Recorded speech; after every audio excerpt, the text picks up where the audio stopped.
Hello दोस्तों, नमस्कार। Welcome to this video. उम्मीद करता हूं आप सब बहुत बढ़िया होंगे और आपके जेआरसी एलटी ग्रेड एवं लेक्चरर की तैयारी बिल्कुल मस्त चले होगी। तो साथियों, आप जानते हैं मैं आपके जनरल स्टडीज का अध्ययन करा रहा हूं। तो जनरल स्टडीज में अभी तक हम लोगों ने उत्तर प्रदेश लोक सेवा आयोग के प्रीवियस ईयर क्वेश्चंस को सॉल्व करते हुए 55 प्रैक्टिस सेट और इसके साथ साथ टॉपिक वाइज मैटर्स मैंने सॉल्व कराए हैं। जी हाँ, वो जिनकी प्लेलिस्ट बनी हुई है और सारे पीडीएफ ग्रुप में सेंड किए जा चुके हैं, जिनको आप एक्सेस कर सकते हैं। और आप सबकी भारी डिमांड पर हम लोगों ने अब मिनी मैराथन रिवीजन क्लास शुरू किया है। जी हाँ, मैराथन की बहुत ज़्यादा डिमांड हो रही थी, क्योंकि मैराथन क्लासेस बहुत लंबी होती हैं, तो उतना लंबा क्लास हम नहीं ले सकते। इसलिए हमने आप लोगों का जो भी अभी तक अध्ययन कराया गया उसका पूरा रिवीजन करते हुए जो इंपॉर्टेंट क्वेश्चंस है उनको चूज करते हुए आप इसके जो है आपके मैराथन सीरीज में रखने का प्रयास किया है, जिसमें मात्र 30 क्वेश्चन होंगे, लेकिन इनको हम रिवीजन के बेसिस पर लेकर चलेंगे। जी हाँ साथियों, आप जानते हैं ये वीडियो आपको नियमित तौर पर हमारे इसी यूट्यूब चैनल पर शाम को 7 बजे प्राप्त होती है, जो जिसमें मैंने उन सारे क्वेश्चंस को शामिल किया, बिल्कुल एकदम से आपको प्रैक्टिस देने का प्रयास किया है। साथ ही साथ आप जानते हैं कि इससे संबंधित जो भी इंपॉर्टेंट फैक्ट, इंपॉर्टेंट डाटा होते हैं, मैं उनको डिस्कस करता हूं, जिनको आप नहीं लिखेंगे तो भूल जाएगा और लिखेंगे तो बहुत समय जाएगा। इसके लिए मैंने एक ग्रुप बनाया, इस नंबर पर व्हाट्सएप पर आप कांटेक्ट कर लीजिएगा। एक छोटी सी फीस पे करके आप उस ग्रुप में जुड़ सकते हैं, जहां पर जो अभी तक मैंने प्रीवियस ईयर सॉल्व कराया सारी पीडीएफ्स वहां पर सेंड किया है और सारे मैटर वहां पर दिए गए हैं। साथियों, आप जानते हैं कि ये सारा कुछ जो मैं सप्ताह भर पढ़ाता हूं उसको संडे को टेस्ट ले लेता हूं, जिससे आपकी कंसिस्टेंसी मेंटेन रहती है। तो आइए वीडियो को शुरू करते हैं। यहाँ पर लेते हैं पहला क्वेश्चन भैया, निम्नलिखित में से भारत के किस राज्य की सीमा म्यांमार से उभयनिष्ठ नहीं है? ध्यान दीजिएगा, यहाँ पर बात हो रही है म्यांमार से। जी हाँ, कौन सी सीमा उभयनिष्ठ नहीं है? तो असम, नागालैंड, अरुणाचल प्रदेश, मिजोरम। साथियों, आप जानते हैं ये क्वेश्चंस आपके लिए बहुत ज़्यादा इंपॉर्टेंट है और अभी जो 6 एग्जाम्स हुए हैं जीआईसी एलटी ग्रेड के, उसमें आपने देखा कि जो मैंने सॉल्व करा 20 से ज़्यादा क्वेश्चंस आप लोगों ने देखा। ठीक है, संस्कृत और साइंस में आपको 15 से 17 क्वेश्चन देखने को मिले। तो यहाँ पर आप इन क्वेश्चंस को रेगुलर बेसिस पर सॉल्व करते रहे। अगर अभी तक आपने पीडीएफ ग्रुप ना ज्वाइन किया तो उसको भी ज्वाइन कर लीजिए। देखिए यहाँ पर इसमें जो सही विकल्प है मित्र वो है आपका असम। ठीक है, भारत की स्थलीय सीमा की बात करें तो ये यहाँ पर 15,200 किलोमीटर है। ठीक है, और अंतर्राष्ट्रीय सीमाएं जो हमारी हैं वो पाकिस्तान व अफगानिस्तान से जो है मैच करती हैं, जो कि नॉर्थ वेस्ट में। और उसके बाद चीन, नेपाल और भूटान ये जो है नॉर्थ में हमारी सीमाएं टच करती हैं। म्यांमार एवं बांग्लादेश ईस्ट में सीमाएं जो है टच करती हैं। सबसे लंबी अगर हम सीमा की बात करें तो बांग्लादेश से हमारी सीमा मिलती है, यानी भारत देश की सीमा मिलती है। सबसे छोटी सीमा की अगर हम बात करें तो अफगानिस्तान से मिलती है और असम की सीमा म्यांमार से नहीं मिलती है। आगे बढ़ते लेते हैं अगला क्वेश्चन। यहाँ पर है छत्तीसगढ़ की सीमा उभयनिष्ठ नहीं है। देखो बात हो रही है कि छत्तीसगढ़ की सीमा उभयनिष्ठ नहीं है, किससे? ठीक है, महाराष्ट्र, बिहार, उड़ीसा और आंध्र प्रदेश। तो आपको बताना भैया सही विकल्प है आपका बी, किससे? बिहार से। ठीक है, छत्तीसगढ़ की सीमा मध्य प्रदेश, महाराष्ट्र, तेलंगाना, आंध्र प्रदेश, उड़ीसा, झारखंड और उत्तर प्रदेश से मिलती है, लेकिन बिहार से सीमा नहीं मिलती है। ठीक है, तो ये रहा आपका क्वेश्चन का आंसर। तो साथियों, आप जानते हैं क्वेश्चन बहुत इंपॉर्टेंट है, इसलिए और ये आपने पढ़ भी लिया है, तो इसलिए जितने भी आपके क्वेश्चन सही हों आप उनको कमेंट बॉक्स में जरूर लिखा करें, बताएं कि आपके कितने क्वेश्चन सही हो रहा, तो जिससे आपको भी आकलन लगेगा कि आपकी तैयारी किस लेवल की है। ठीक है, और यहाँ पर देखिए, भारत में कन्याकुमारी की अवस्थिति है भूमध्य रेखा के दक्षिण में, कर्क रेखा के उत्तर में, मकर रेखा के दक्षिण में, भूमध्य रेखा के उत्तर में। तो देखो यहाँ पर सही विकल्प है भैया आपका डी, भूमध्य रेखा के उत्तर में। ठीक है, कन्याकुमारी तमिलनाडु राज्य में स्थित है। यह भारत की मुख्य बिंदु का दक्षिणतम बिंदु है। आगे बढ़ते लेते हैं अगला क्वेश्चन। देखिए यहाँ पर सूर्य की विकिरण ऊर्जा जिसका परिणाम है वह है क्या? नाभिकीय विखंडन, नाभिकीय संलयन, रासायनिक क्रिया, ब्रह्मांड विकिरण। देखिए यहाँ पर सही विकल्प आपको बताना मित्र, सही विकल्प है आपका बी, यहाँ पर नाभिकीय संलयन। ठीक है, तो सूर्य की विकिरण ऊर्जा का मुख्य स्रोत नाभिकीय संलयन है। इस प्रक्रिया में हाइड्रोजन के नाभिक आपस में मिलकर हीलियम का बड़ा नाभिक बनाते हैं। इस संलयन से विशाल मात्रा में ऊर्जा का उत्सर्जन होता है। यही ऊर्जा सूर्य से प्रकाश और ऊष्मा के रूप में हमें प्राप्त होता है। ठीक है भैया, आगे बढ़ते हैं अगला क्वेश्चन। देखो भाई, वीडियो अगर लाइक ना किए हो, सब्सक्राइब ना किए हो, चैनल को हाइप ना किए हो तो कर देना यार। ठीक है, अपने दोस्तों में जरूर शेयर करें। तो यहाँ पर देखें अगला क्वेश्चन, पृथ्वी की सतह से ऊपर उपग्रह की ऊंचाई बढ़ने पर कक्षा को पूरा करने में लगने वाला समय घटता है, बढ़ सकता है या घट सकता है? बढ़ता है या बराबर रहता है? तो आपको बताना भैया सही विकल्प। देखिए यहाँ पर जो सही विकल्प है वो है आपका सी, क्या है, बढ़ता है। ठीक है। उपग्रह पृथ्वी का चक्कर एक निश्चित पथ से लगाता है जिसे परिक्रमा पथ कहा जाता है। यदि उपग्रह की ऊंचाई जो है बढ़ाई जाती है तो उसकी जो है कक्षीय गति धीमी हो जाती है। ठीक है। परिणाम स्वरूप क्या होता है, कक्षा को पूरा करने में जो समय है वो अधिक लगेगा। ठीक है। विभिन्न उद्देश्यों के लिए उपग्रहों को अलग अलग ऊंचाई पर स्थापित किया जाता है। आगे बढ़ते हैं भैया। अगला क्वेश्चन, निम्नलिखित में से कौन सी गैस मंगल ग्रह के वायुमंडल में मुख्यतः उपस्थित है? Argon, oxygen, carbon dioxide, nitrogen. देखिए भैया सही विकल्प है आपका सी, कार्बन डाइऑक्साइड। देखिए यहाँ पर मंगल ग्रह के वायुमंडल में मुख्य रूप से कार्बन डाइऑक्साइड पाई जाती है। इसके अतिरिक्त इसमें नाइट्रोजन और आर्गन गैस भी मिलती है। मंगल ग्रह के दो उपग्रह फोबोस और डीमोस है। मंगल पर सौरमंडल का सबसे बड़ा ज्वालामुखी ओलंपस मोन्स स्थित है। ठीक है। इस पर नासा ने मार्स, क्यूरियोसिटी रोवर और भारत ने मंगलयान भेजा था। ठीक है। इस तरीके से आगे बढ़ते हैं। अगला क्वेश्चन देखो यहाँ पर, निम्नलिखित अनुच्छेदों में से कौन सा जीवन और व्यक्तिगत स्वतंत्रता के संरक्षण से संबंधित है? तो अनुच्छेद 20, 21, 22 और 26। देखिए भाई ये क्वेश्चन कितना इंपॉर्टेंट है। यहाँ पर देखो इस टाइप का क्वेश्चन पूछा भी जा चुका है आपके अभी इन एग्जाम्स में। देखिए यहाँ पर जो सही विकल्प है वो है आपका, देखो अनुच्छेद 21, ये पूछा जा चुका है। अनुच्छेद 21 जीवन और व्यक्तिगत स्वतंत्रता के संरक्षण से संबंधित है। अनुच्छेद अगर हम बात करें 20 तो अपराधों के लिए दोष सिद्ध के संबंध में संरक्षण है। ठीक है। अनुच्छेद 22 की अगर हम बात करें तो ये है हिरासत व नज़रबंदी से संरक्षण। ठीक है। अगर हम 26 की बात करें तो धार्मिक संस्थाओं के प्रबंधन की स्वतंत्रता। देखो भाई इसी तरीके के क्वेश्चंस आप लोगों ने एग्जाम्स में देखा, जब जाकर के आपको 23-24 क्वेश्चंस आपको हमारे जो सॉल्व कराए हुए क्वेश्चंस आपने अपने एग्जाम्स में देखा। तो यहाँ पर आपको इस टाइप से देखे, यहाँ पर हमने डिस्कस किया चारों अनुच्छेदों के बारे में। ठीक है। और ये चारों अनुच्छेद आपके एग्जाम के लिए बहुत ज़्यादा इंपॉर्टेंट है, तो इनको आप रेगुलर बेसिस पर देखते रहें। यहाँ पर देखिए अगला क्वेश्चन है, निम्नलिखित में से किस व्यक्ति ने मूल अधिकारों को हमारे लोगों के लिए एक प्रतिज्ञा तथा सब विश्व के साथ किया गया समझौता कहा था? Pandit Jawaharlal Nehru, doctor Bhimrao Ambedkar, doctor Rajendra Prasad, doctor S Radhakrishnan. भैया बताओ सही विकल्प है आपका डी। ठीक है। Doctor S Radhakrishnan, Sarvepalli Radhakrishnan. ठीक है। डॉक्टर एस राधाकृष्णन ने मूल अधिकारों को हमारे लोगों के लिए प्रतिज्ञा तथा सभ्य समाज के साथ संधि कहा। ये बहुत इंपॉर्टेंट जो है कथन है। ठीक है। तो यहाँ पर देखें जो है इन्हें कार्यपालिका और विधायिका पर बाध्यकारी बनाया गया है। डॉक्टर अंबेडकर ने मूल अधिकारों को से संबंधित भाग 3 जो कि अनुच्छेद 12 से 35, और यही भाग 3 आपका इस बार एग्जाम में लगातार पूछा जा रहा है, तो ये आप एक बार पूरी तरीके से अच्छे से देख लीजिए। सर्वाधिक आलोचित भाग कहा था? ठीक है। किसने? डॉक्टर अंबेडकर ने मूल अधिकारों से संबंधित भाग 3 को, जो कि अनुच्छेद 12 से 35 के बीच है, सर्वाधिक आलोचित भाग कहा था। ठीक है। आगे बढ़ते भैया अगला क्वेश्चन देखिए यहाँ पर, निम्नलिखित में से कौन सा सही सुमेलित नहीं है? तो देखो यहाँ पर याचिका है और इसका अंग्रेजी में अर्थ, तो आपको बताना भाई। तो यहाँ पर देखिए बंदी प्रत्यक्षीकरण, to have the body of, परमादेश बी कमांड, प्रतिषेध टू बी सर्टिफाइड, अधिकार परीक्षा बाय व्हाट अथॉरिटी।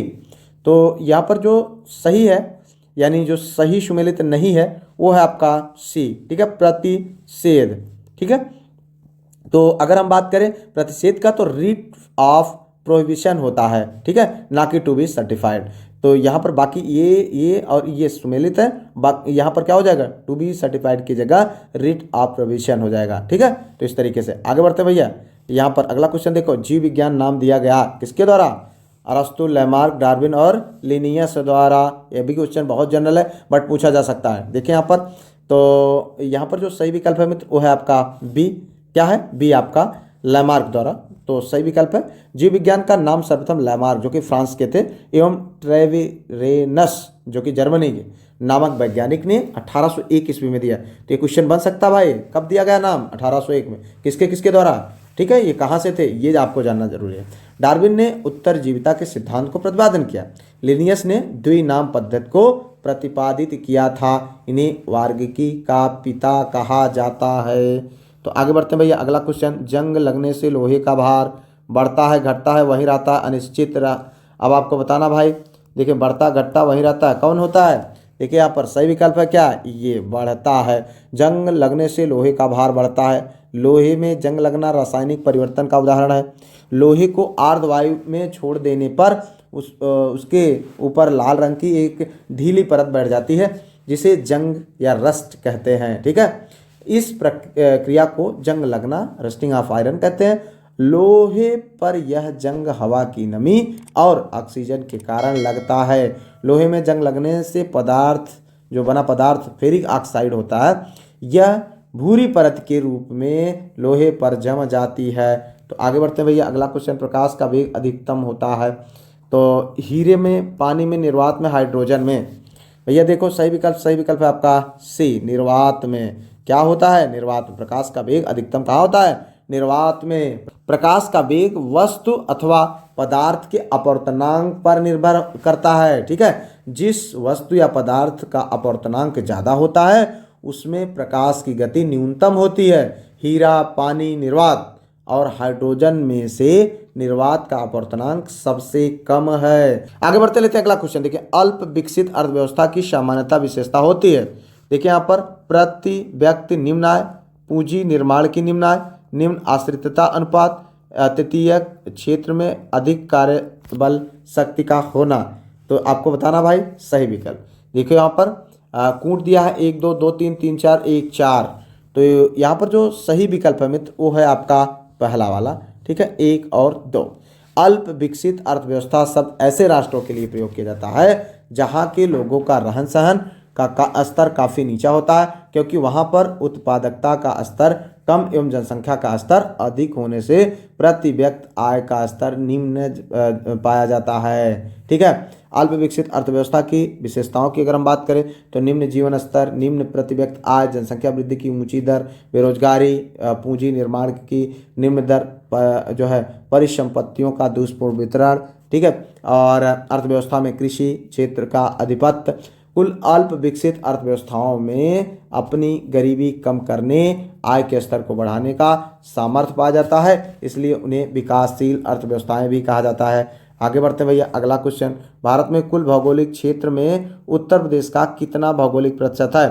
देखिए यहाँ पर 7.33%। ठीक है, 8.99%, 9.02%, 10.04%। तो आपको बताना भाई सही विकल्प। देखो ये क्वेश्चन इंपॉर्टेंट है, बन जाएगा भाई। तो यहाँ पर जो सही विकल्प है मित्र वो है 7.33%। उत्तर प्रदेश का क्षेत्रफल 2,40,928 वर्ग किलोमीटर का है। भारत के कुल क्षेत्रफल का 7.33%। सीमा 8 राज्यों और 1 केंद्र शासित प्रदेश, कुल मिलाकर के 9 इकाइयों से मिलती है। ठीक है, क्षेत्रफल के आधार पर चौथा सबसे बड़ा राज्य है। ठीक है, आगे बढ़ते हैं भैया, अगला क्वेश्चन, उत्तर प्रदेश सरकार ने किस ऐतिहासिक स्मारक से जुड़वा मछली का राज चिन्ह अंगीकार किया? तो बुलंद दरवाजा, रूमी दरवाजा, लखी दरवाजा, दिल्ली गेट। आपको बताना भैया, यहाँ पर सही विकल्प है बी, रूमी दरवाजा। ठीक है, लखनऊ के रूमी दरवाजा से जुड़वा मछली का राज चिन्ह प्रेरित है। रूमी दरवाजा का निर्माण नवाब आसफ उदौला ने 1784 ईस्वी में कराया था। ठीक, आगे बढ़ते लेते हैं अगला क्वेश्चन। नीचे 2 कथन दिए गए हैं। ठीक है, भारत पर तुर्की आक्रमण सफल हुए, ये कथन है, और कारण क्या है? उत्तर भारत में राजनीतिक एकता नहीं थी। तो ये क्वेश्चन भी इंपॉर्टेंट भाई। कथन 1 तथा कारण आर दोनों सही हैं, तथा कारण आर कथन ए की सही व्याख्या करता है। कथन ए तथा कारण आर दोनों सही, परंतु कारण आर कथन ए की व्याख्या नहीं करता है। कथन ए सही है किंतु कारण आर गलत है, कथन ए गलत है किंतु आर सही है। तो आपको बताना मित्र सही विकल्प क्या होगा? सही है आपका ये वाला। ठीक है, ये आपका विकल्प सही है। मतलब कथन ए तथा कारण आर दोनों सही है, तथा कारण आर जो है कथन ए की सही व्याख्या बिल्कुल सही है। तो यही है, भारत में राजनीतिक एकता के अभाव में तुर्की आक्रमण काफ़ी सफल हुए।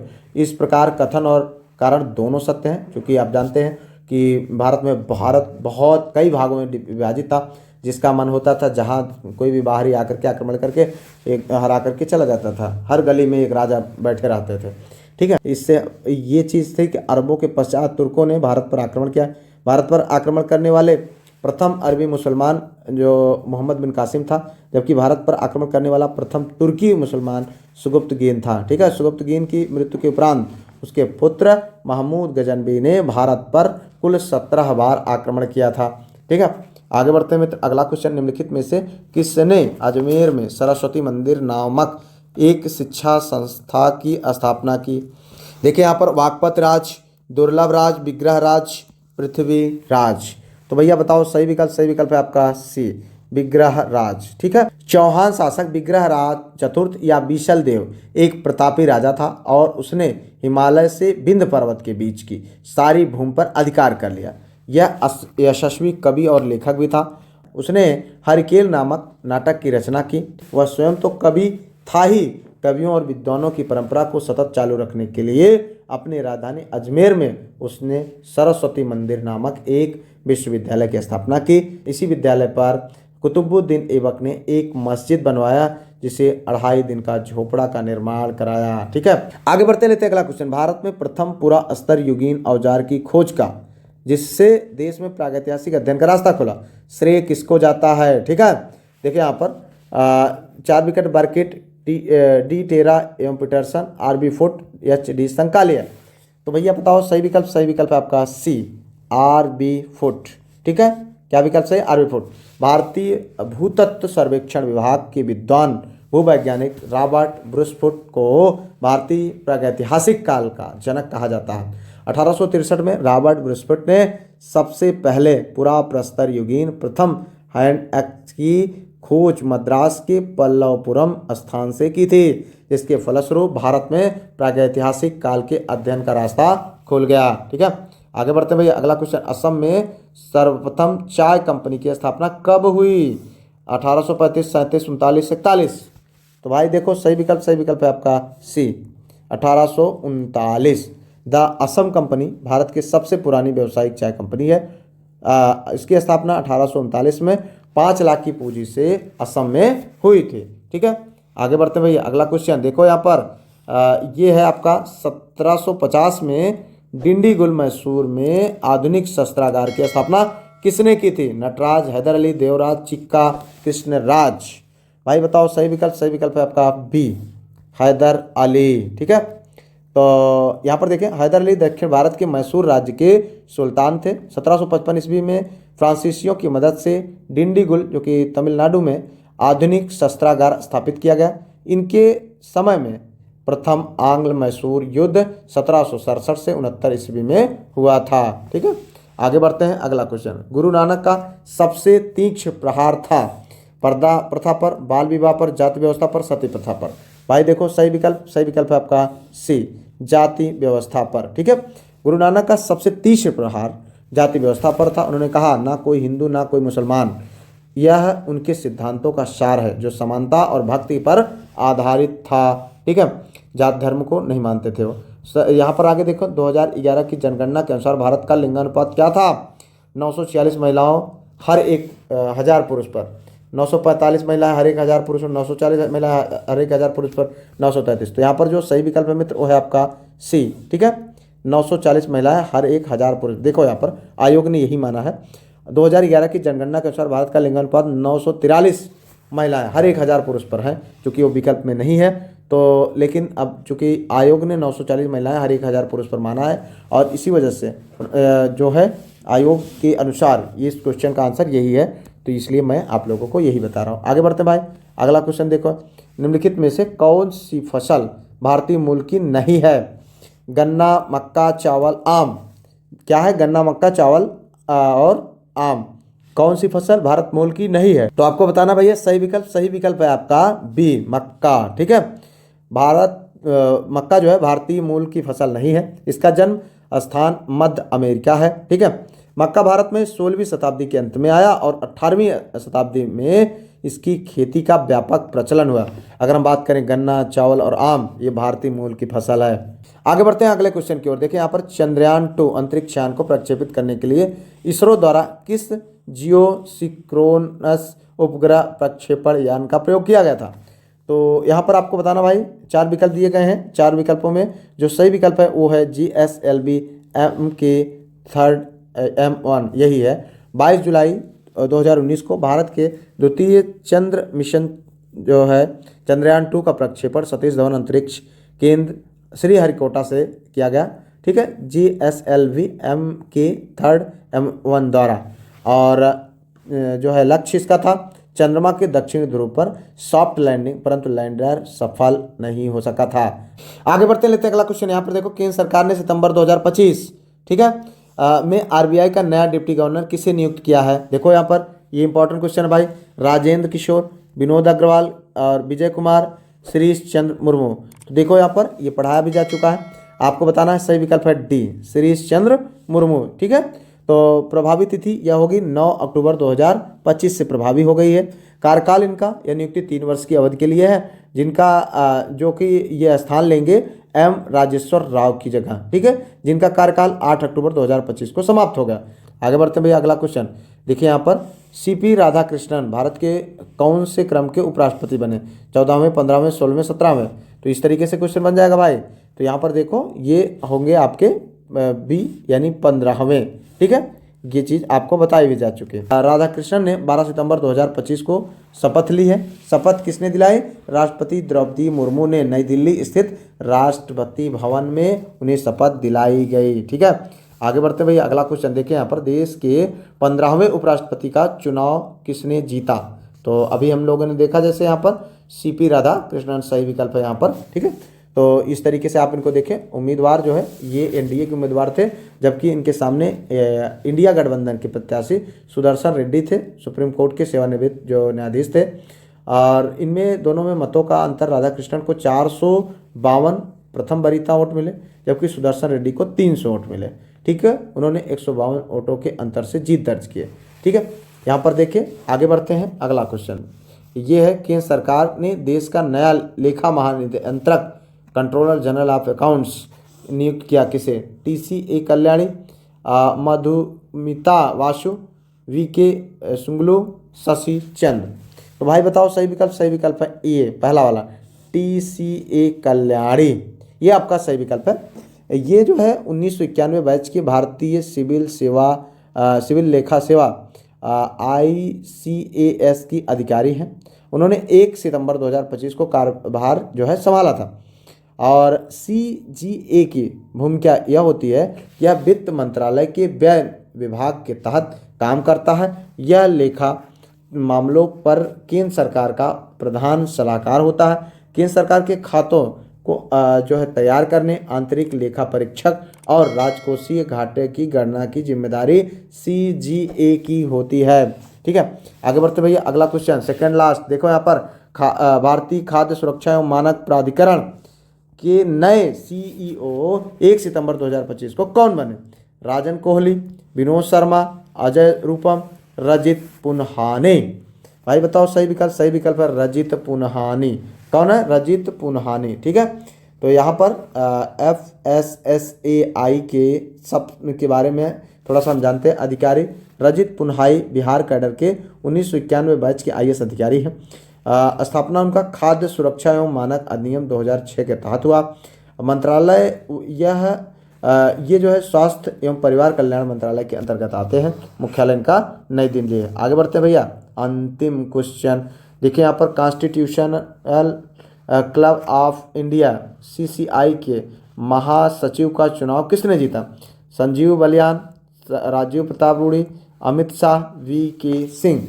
तो भाई बताना है सही विकल्प। सही विकल्प है आपका B, राजीव कुमार रूडी। ठीक है, राजीव कुमार रूडी। BJP सांसद राजीव कुमार रूडी फिर से महासचिव चुने गए हैं। अगस्त 2025 में हुए चुनाव में इनका मुकाबला संजीव बालियान से था। वोटों का जो अगर हम अंतर की बात करें, रूडी को 392 वोट मिले, जबकि बलियान को 290 वोट मिले। रूडी ने 102 वोटों के अंतर से इस चुनाव को जीत लिया। कौन? CCI के महासचिव का चुनाव जीता। इस तरीके से कॉन्स्टिट्यूशनल क्लब ऑफ इंडिया। जिस तरीके से देखा हमने 30 क्वेश्चन, उम्मीद करते हैं आप बहुत अच्छा कर रहे होंगे। अगर आपके कोई सुझाव हो तो कमेंट करिएगा। फिलहाल मिलते हैं किसी और वीडियो में किसी और टॉपिक पर। तब तक के लिए जय Hind, Vande Mataram, best of luck.